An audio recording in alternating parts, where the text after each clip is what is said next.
What's up, guys? This is DarkM on the mic, and we're rolling right along with another LoLdo faction video, and this is going to be another one with post commentary, so I can kind of just give some insight into the my strategy and the laning phase and mid game and so on.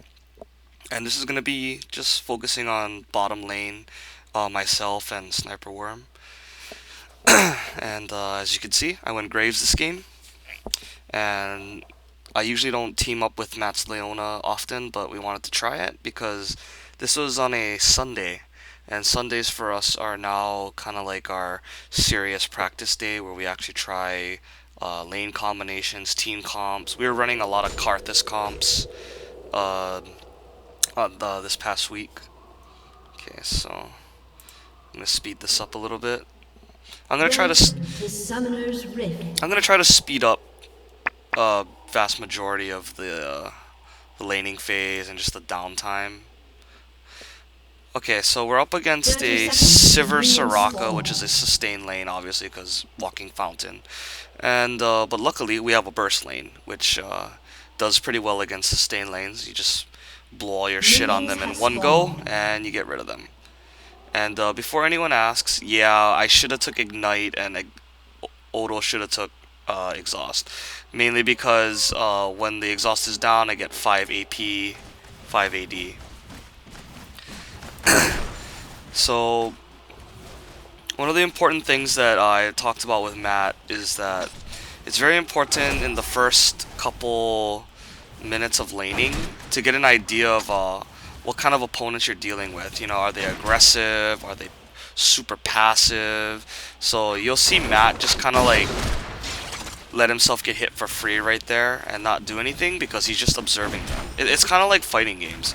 The first round or the first match is more to just gather data, and then you just take what you've learned from them and you punish them for it. So Matt is just letting himself get walked up to, and when the time is right, he's gonna make them pay. He's gonna make them think that they're strong. And I'm just, you know, trying to last hit as best I can. Do you always bite so poorly? Matt baits out the shield right there, so I get some free hits.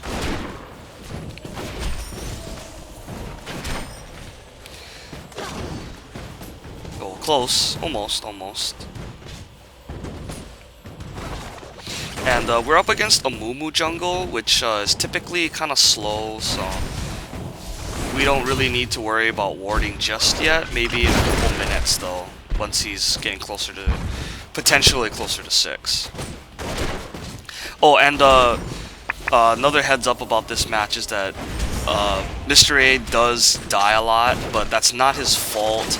He wanted Heimerdinger for this matchup, but I wanted him to pick me Graves early in the draft pick because Graves was free and I really wanted to use him. Unfortunately, the only other champion I had that he really knows how to use top is Renekton, so I wasn't able to get him Heimerdinger because, surprise, surprise, I have bought him. So. Okay, so Raisin, aka Yugawa, with that first blood, which is always good for us, thanks to the help of Nautilus.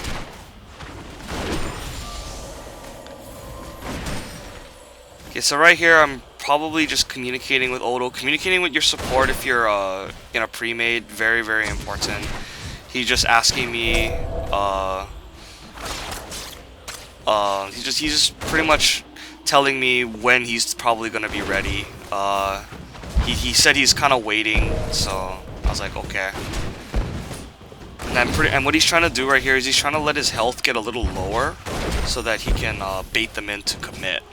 And once we do that, then we can rape them. I think it's soon, like right around the next couple seconds. And they do something really stupid by what they do is they bunch up together, so it makes it even freer. And I just get smoke screen, boom, perfect. I don't know why they stood next to each other, knowing that it's Leona, and I get a double smoke screen off, and we blow all our shit, but that's how you beat sustain. You just blow everything all at once, and you get the kill. And now I'm gonna go pick up a little something something.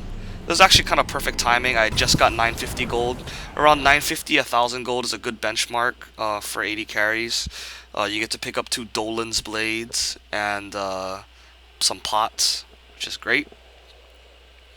An ally has been And slain. yeah, so Matt immediately jumps on them again, scares the shit out of them, and they have to back off.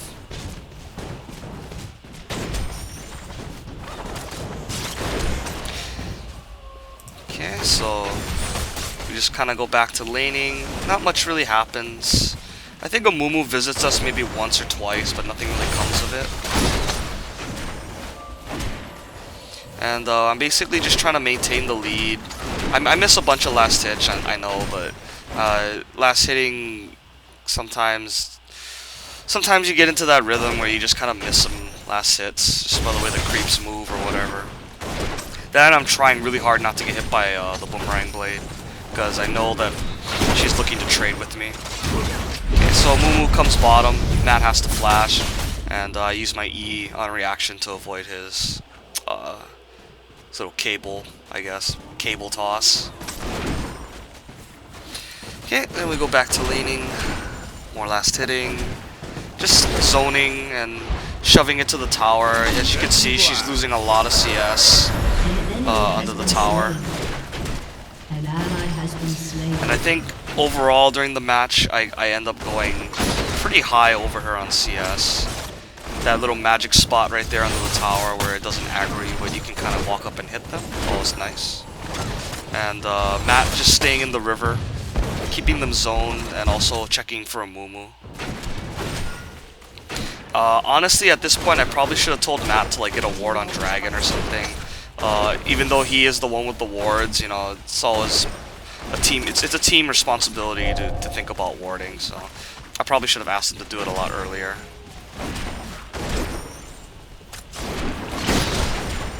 And yeah, this Soraka was taunting a lot all game.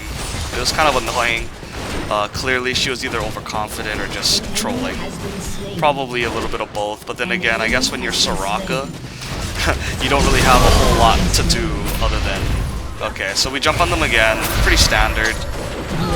But here I make the mistake of where I got silenced and I didn't realize it. And yeah, I got outplayed right there. I didn't realize that I got silenced right off the bat when they were both still up. So I should have just ran. Because basically we would have traded a carry for the support, which would have been worth it. But yeah, not worth it now. Hurry up, Graves, get back to lane. Stop feeding. An ally has been slain. Okay, so back to lane. Matt kind of tells me, you know, don't worry about it, we're still winning. We're still far ahead, so just gotta try not to lose your cool in these kind of situations. Yeah, you screwed up, but just gotta let it go and just play better, make better decisions. Okay, so right here we're trying to freeze the lane, but I panicked because the wave was getting really big, when in actuality LoLdo was probably just gonna walk up there and freeze the lane himself with his body. So I really shouldn't have buckshotted the wave right there. I should have just kept it pushed like that. So yeah, my bad, LoLdo. Sorry. Okay, so LoLdo jumps on Walking Fountain again, and we get Sivir to blow her ult out of desperation, which is good, because my ult is still up, and Matt's ult is pretty low cooldown, so... And I'm sure Matt's running a lot of CDR, so yeah. And I think right now we're just talking to each other on the timer on our summoners, because the summoners are always important. And that way we can kind of time it, so we know when is a good time. We still have no wards. Again, I probably should have been thinking about that, but I was so focused on farming that I forgot to ask LoLdo to ward. I would have picked up a ward myself actually if I had room, but I chose to buy a third Dolan's blade just because I could afford it at the time, so I figured it's, you know, the more items the better. That and because Leona has no heals, I kind of need the health pots. So. And there she goes again with the taunts. You always fight so You poorly. always fight so poorly. Yeah, shut up. You always fight so poorly. But like I said, then again, if you're Soraka, you probably don't have anything better to do than, you know, share your shit with your carry, sustain, blah blah blah. And because you're kind of just walking around, I guess might as well taunt, but yeah, that gets annoying. Matt wanted to go up and do something, and I wasn't paying attention. Sorry, Matt. Okay, so more bullying. And again, like I said, Chad dies a lot because it's Teemo, and Teemo kind of not fun times for Renekton. That, and I believe top was getting camped kind of hard. They all wanted to keep killing him. As you can see, TF was visiting top a lot. And oh no, they got away. Or did they? Killing spree. Ah, see? Yeah, Karthus. So gay. It's one of the first times that we've ever started running like a lot of Karthus in our team comps. And yeah, it was working out pretty well. I think we got a couple cheese kills this game, with just Sivir living with a pixel and then Karthus ulting. And basically, in those kind of situations, Sivir's just kind of boned either way because she has to blow her spell shield on either Leona's stun, my ult, and stuff like that. So, it's kind of a checkmate position. Okay, so now I have the BF sword, and oh look, Dennis Frogman is here. And as you can see, I'm pretty far ahead of the Sivir. Even though I've missed a lot of last hits, I have a BF sword and about 40 CS higher than she is. And unfortunately, nothing was able to come of that gank. Let's fast forward a little bit. Enemy killing spree. And right here, I didn't think they were gonna do dragon, but they were, so my bad. Wasn't paying attention. But yeah, we got the Your turret Dargan. has been destroyed. Going back to farming. Want that IE as soon as possible. As soon as I get that Infinity Edge, shit's gonna get real.